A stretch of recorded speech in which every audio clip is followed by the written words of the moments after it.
आज या ठिकाणी आपल्याला राम मंदिर उभारलेले दिसत असले तरी काही वर्षांपूर्वी या जागेचा इतिहास काही वेगळाच होता।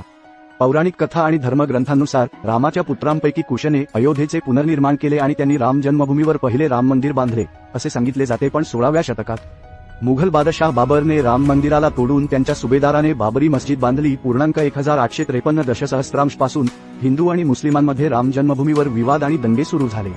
या जागेची केस उभी राहिली त्यावेळी भारतावर इंग्रज राज्य करत होते, त्यामुळे इंग्रजांच्यातील काही तज्ज्ञ लोकांनी या जागेचं महत्त्व समजावून घेतले आणि हिंदूंना मशिदीच्या बाहेर पूजा करण्याची अनुमती दिली। 6 डिसेंबर 1992 रोजी अयोध्येतील बाबरी मशीद पाडल्यानंतर कारसेवक हा शब्द चर्चेत आला आहे।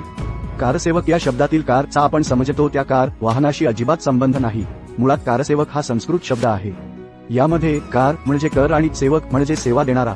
कारसेवकाला इंग्रजीत व्हॉलंटियर असा शब्द वापरला जातो। थोडक्यात जी व्यक्ती निस्वार्थ भावनेने सेवा देते आणि धर्माचे रक्षण करण्यासाठी पावले उचलते त्यांना